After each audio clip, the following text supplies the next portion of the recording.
Itong nakaraang mga araw nakikita natin ang mga balita tungkol sa di umano'y pagbaliktad o pagbawi ng, nauna ng mga statements o sinumpaang salaysay nitong dating DPWH, District Engineer Henry Alcantara. Ito ngayon yung mga laman ng mga balita na ito daw si Henry Alcantara nag-retract, binawi na yung kanyang dating testimonya. Ay may sinumpaang siyang salaysay, eh. Gumawa siya ng sworn affidavit tapos sumumpa pa siya sa harap ng Senado, sa Kamara. Tapos nangako siyang magko-cooperate na. Sa katunayan, nagbalik na nga siya ng mga ninakaw na yaman, eh. Almost, ilan na ba ang naisauli nito? 300 million pesos ang inaasahang dapat niyang isauli. Ang una yata 110. Sumunod parang 71 kung hindi tayo nagkakamali. Kaya lang ngayon, biglang ang balita ngayon, binabawi na daw yung testimonya nito. Binabawi na yung mga sinabi niya doon, lalo na wala daw siyang alam doon sa payout. Wala daw siyang alam doon sa mga kickback. Yung mga kickbacks. Parang ang sinasabi niya, ang may alam ng lahat ng ito, yung dalawa niyang tauhan, si Bryce Hernandez sa si Mendoza. Mga kabunyog, mga kababayan. Kaya hindi maganda tong balita na to, eh. Malaking bukol ito sa administrasyon. Kapag totoo ito, kaya tingnan niyo diyan sa picture, nakaganyan na si nakaganyan si Bong Revilla. Si Jewel Villanueva naman, ay salamat.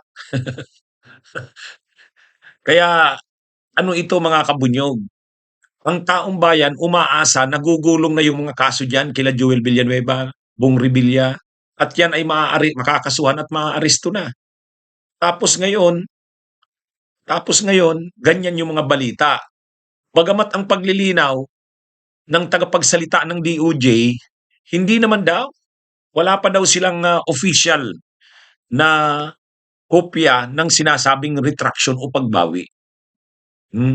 Sabi ng DOJ, pero nauna na itong binalita ng Bilyonaryo News Channel at pinakita ng Bilyonaryo News Channel yung bagong statement ni Alcantara. Binasa pa nga sa Bilyonaryo News Channel, sinasabi nga talaga na wala daw siyang alam doon sa mga payouts na yon, yung mga bayaran na yon.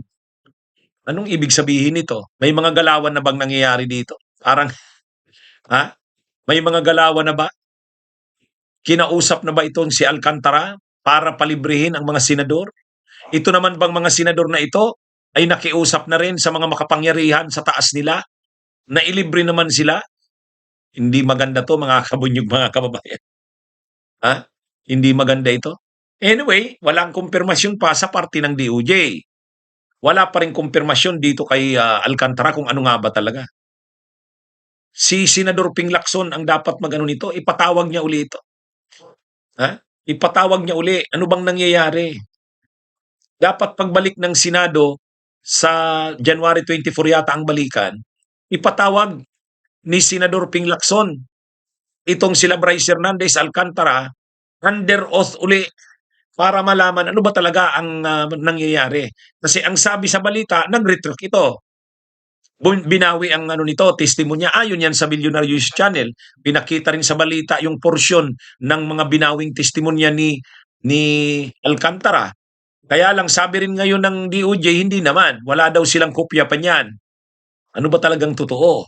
Ang taong bayan ay gustong malaman ang katotohanan. Anong nangyayari? Kaya parang nagkakaroon ng galawan dito. Ito na yung sinasabi ko noon. Sigurado, gagalaw yan sila Villanueva, gagalaw yan sila Jingo, gagalaw sila Revilla, makikipag-usap yan, makikipag-ariglo yan, pipilitin nilang gawin ang lahat na hindi sila makasuhan at makulong. Ngayon, pinagbigyan ba sila Villanueva, Revilla, Jinggoy? Kasi ang dati lang, ang nakikita natin, ang parang pinalilibre lang si Escudero, doon pa nga lang, nagre-react na tayo.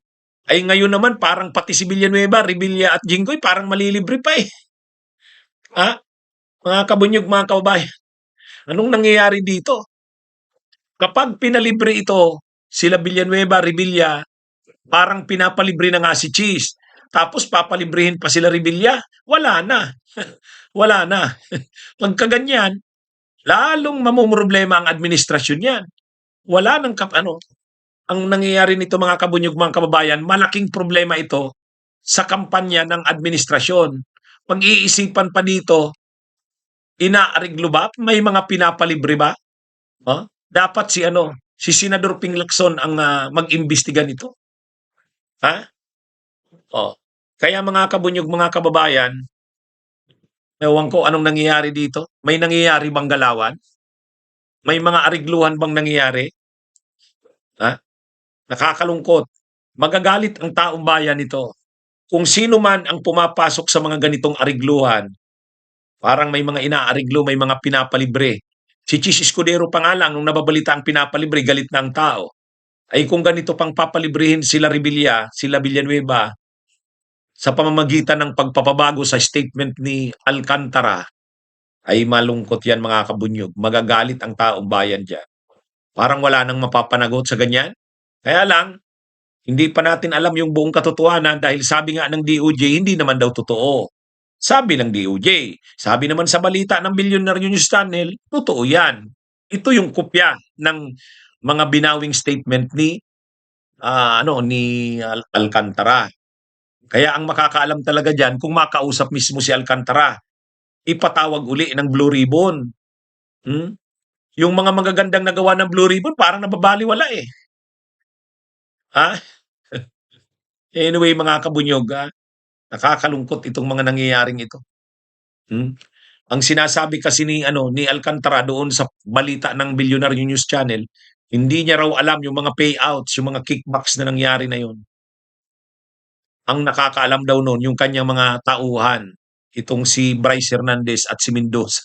Kahit nga si Bryce Hernandez at saka Mendoza, magre-retract na rin daw. Yan yung mga balita ngayon eh.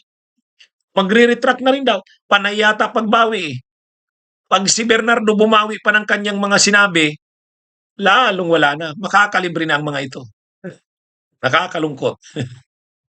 Ano pa ang silbi ng kampanya ng administrasyon laban sa korupsyon? Wala namang mapapanagot na. Oh, 'di ba mga kabunyog, mga kababayan? Anong ano ngayon dito?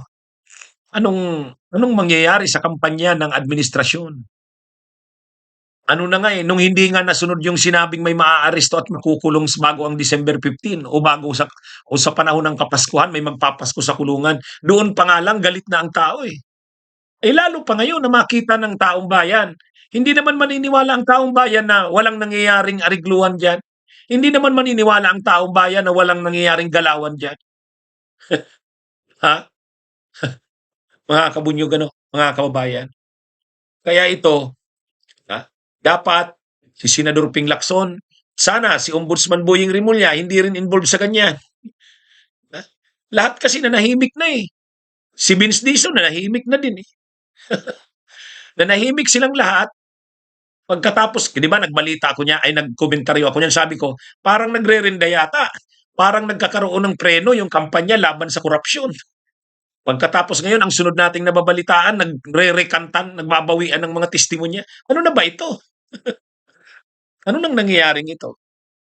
Pagka ganito ang nangyari, ang malaking rally sa EDSA sa February, asahan na yan. Baka mas malaki pa yung rally na yan sa EDSA kaysa dun sa September 21 at November 30. Ha? Kung ano man, kung mayroon mang mga galawan ganyan, hindi yan papalampasin ng taong bayan. Magagalit at magagalit ang taong bayan diyan. Sigurado tayo niyan. Ang dami nang binigay ng ang dami nang binigay na pasensya sa administrasyon. Pinaniwalaan na yung administrasyon na magpasensya pa daw ang taong bayan. Tapos ngayon ganitong nangyayari. Hindi na nga nasunod yung sinabing maraming maaaresto, makukulong, magpapasko sa kulungan nung December. Okay, hindi na nga nangyari yun. Di ngayon naman tayo naghintay, ngayong 2026. Tapos ganito yung mga balita sa atin. Pero sabi naman ng DOJ, wala daw, hindi daw totoo yan. O sige, sino nang papaniwalaan ngayon ng taong bayan? Ha? mga kabunyog, mga kababayan. Anyway, abangan natin kasi kailangang makumpirma ito. Hindi malinaw kung ano talaga, eh. Ang balita ng Bilyonaryo News Channel nagbaliktad na, binawi yung testimonya. May pinakita ang Bilyonaryo News Channel na ano, porsyon ng kanyang, pagbawi. Pero sabi ng DOJ ngayon lang na araw, hindi naman daw. Wala raw gano'n. Wala pa raw silang alam sa retraction na 'yan. Baka wala pa silang alam pero mayroon talaga na. Oh, kung gano'n 'yan, malungkot 'yan, malungkot 'yan. Magiging bukol ito sa administrasyon. Hindi maniniwala ang taong bayan kapag nangyari 'yan, hindi maniniwala ang taong bayan na walang galawan, walang arigluhan na nangyayari. Nakakalungkot. Bunyog, bunyog, halikan na kasama ka. Bunyog, kapag buklod ay may pag-asa.